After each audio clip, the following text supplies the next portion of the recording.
പരിശുദ്ധ പരമ ദിവ്യകാരുണ്യത്തിന് ആരാധനയും സ്തുതിയും പുകഴ്ചയും ഉണ്ടായിരിക്കട്ടെ. അപ്പോൾ വിശ്വാസ പ്രഖ്യാപനത്തിൻ്റെ മെക്കാനിസമാണ് ഞാൻ നിങ്ങളോട് പറഞ്ഞത്. ഇനി വരാൻ വിശ്വാസം തന്നെ. ഇത് എവിടുന്നാണ് വരുന്നത്? ഇത് എഫേസ്യർ 2:8 എന്താ പറയണത്? വിശ്വാസം വഴി പറഞ്ഞേ, വിശ്വാസം വഴി കൃപയാലാണ് നമ്മൾ രക്ഷിക്കപ്പെടുന്നത്. അപ്പോൾ കൃപ നമുക്ക് ലഭിക്കുന്നതിനും രക്ഷിക്കപ്പെടുന്നതിനും കൃപ ദൈവത്തിൻ്റെ ശക്തിയാണെന്ന് ഓൾറെഡി ഞാൻ പറഞ്ഞു കഴിഞ്ഞു. നമുക്ക് വേണ്ടത് വിശ്വാസമാണ്. വിശ്വാസത്തെ വിശ്വാസത്തിൻ്റെ പ്രകാശത്തിൽ ഒന്നാം ഘട്ടത്തിൽ വരണത് എന്താണ്? വിശ്വാസ പ്രഖ്യാപനമാണ്. അത്തരം കൊണ്ടാണ് നമ്മൾ പ്രഖ്യാപിക്കുന്നത്. ഇനി വിശ്വാസത്തിൻ്റെ പ്രകാശനങ്ങളുണ്ട്. ഇപ്പം നിങ്ങളെ പറഞ്ഞില്ലേ, ഇപ്പം കഴിഞ്ഞ ദിവസങ്ങളിലൊരു സാക്ഷ്യം ഉണ്ടായി, വിശ്വാസ പ്രകാശനം. അതായത് അതും ഇതുപോലെ തന്നെ ടെൻഷൻ എന്നും പറഞ്ഞൊരു വ്യക്തിയാണ്. പുള്ളി വലിയ ഹൈ ബിസിനസ്, പുള്ളിക്കാരുടെ പ്രശ്നം 40 ലക്ഷം കടവാണ്. ഈ ഉടമ്പടിയിലൊക്കെ വരുന്നതെന്ന് വെച്ചാൽ നിസ്സാര കാര്യം. 5 കോടി കടം, 40 ലക്ഷക്കണക്കിന് ലക്ഷക്കണക്കിനും കോടിക്കണക്കിനും കടമുള്ള ആൾക്കാരാണ് ഉടമ്പടി കാലങ്ങളിൽ കൊണ്ടെടുക്കുന്നത്. ടെൻഷൻ്റെ പ്രശ്നം എന്ന് വെച്ച് കഴിഞ്ഞാൽ അദ്ദേഹത്തിൻ്റെ ആപ്പ് നിരോധിച്ച്. ആപ്പെന്ന് പറയുന്നത് അങ്ങനെ കന്നഡ ഡിസൈൻ ചെയ്ത് കന്നഡ ഹോൾസെയിൽ ബിസിനസ് ചെയ്യുന്ന ആളാണ്.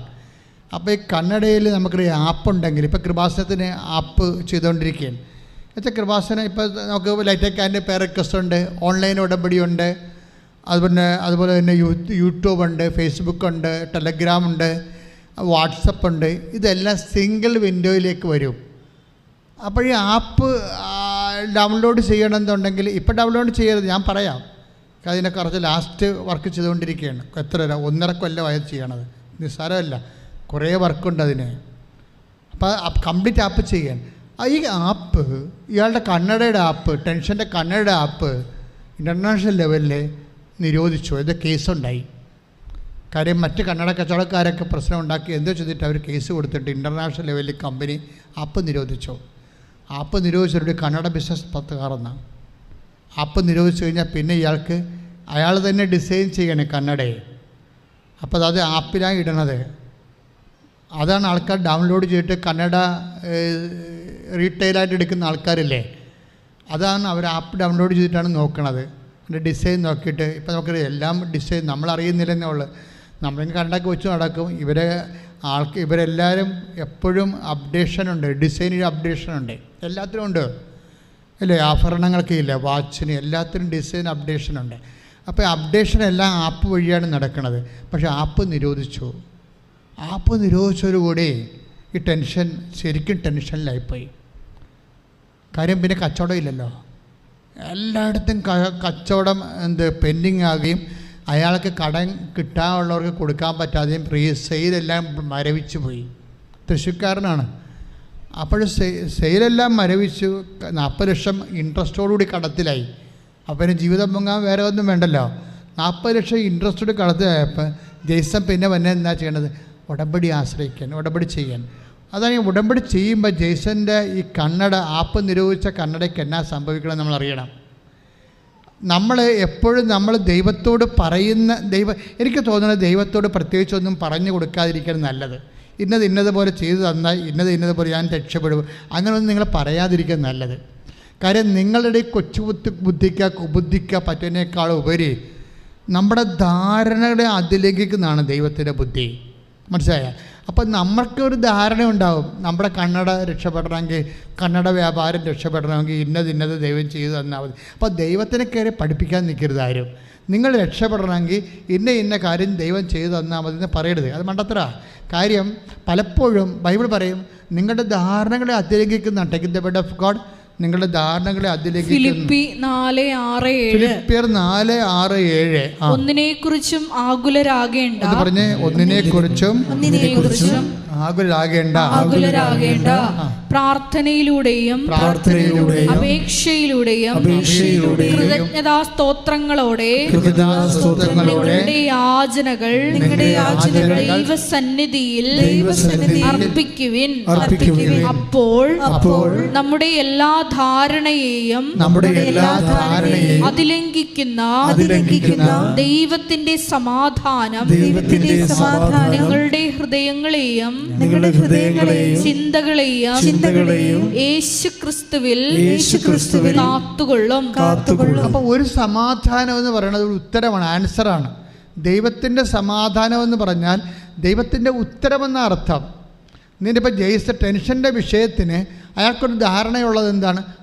നിരോധിച്ച ആപ്പ് വീണ്ടും കമ്പനി റീസെറ്റ് ചെയ്ത് കഴിഞ്ഞാൽ അയാൾക്ക് സമാധാനം കിട്ടും, ഉത്തരം കിട്ടുമെന്നാണ്.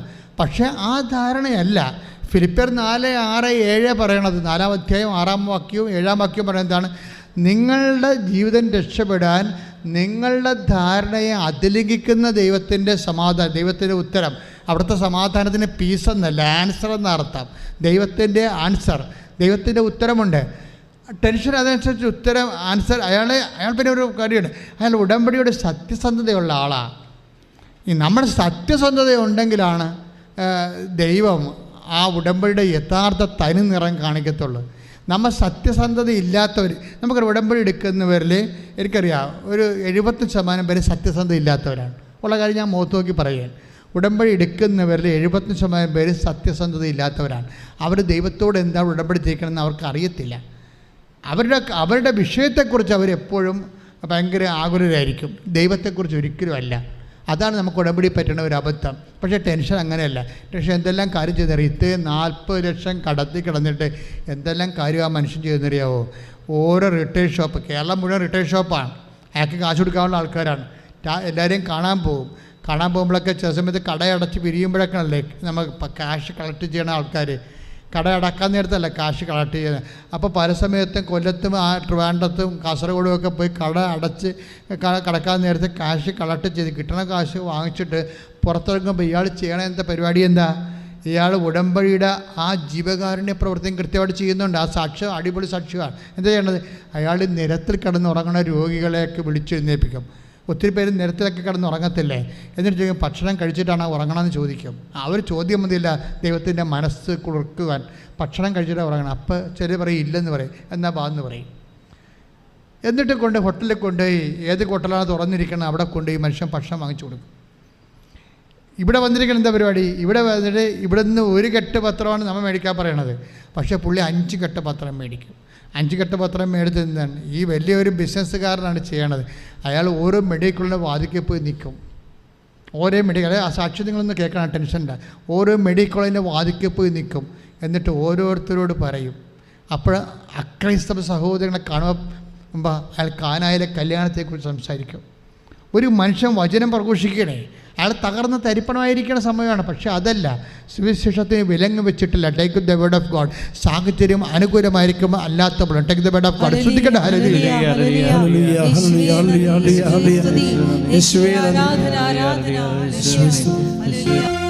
2 പരിശുദ്ധ പരമ ദിവ്യകാരുണ്യത്തിന് ആരാധനയും സ്തുതിയും പുകഴ്ചയും ഉണ്ടായിരിക്കട്ടെ. 2 തിമോത്തി 4:2 വചനം പ്രസംഗിക്കുക. സാഹചര്യങ്ങൾ അനുകൂലമാണെങ്കിലും അല്ലെങ്കിലും ജാഗരൂകതയോടെ വർത്തിക്കുക. മറ്റുള്ളവരിൽ ബോധ്യം ജനിപ്പിക്കുകയും അവരെ ശാസിക്കുകയും ഉദ്ബോധിപ്പിക്കുകയും ചെയ്യുക.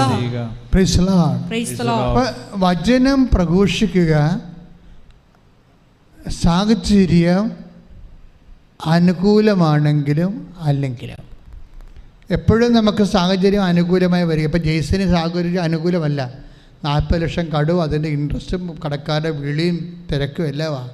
പക്ഷെ അതിൻ്റെ ഉള്ളിലും അദ്ദേഹം വചനം പ്രഘോഷിക്കുകയാണ്. പല വിശ്വാസികളാണെങ്കിലും അയ്യോ നാം ഉടമ്പടി എടുത്തിട്ട് കടക്കാർ വിളി നിർത്തണില്ലല്ല എന്ന് പറഞ്ഞുകൊണ്ട് മാറിക്കിടന്നുറങ്ങും, അല്ലെങ്കിൽ 2 സ്മോൾ അടിക്കും. അങ്ങനെ ഇരുട്ടുകൊണ്ട് കൂട്ടിടക്കാനൊന്നും പറ്റത്തില്ല. അത് തട്ടലില്ലാത്ത പരിപാടിയാണ്. മറിച്ച് ദൈവശക്തിയുള്ളവൻ നട്ടുള്ളവനാണ്. വിശ്വാസം നമുക്ക് നൽകുന്നത് എക്സ്ട്രാ നട്ടല്ലാണ്. കൈയിടിച്ച് കർത്താവിനെ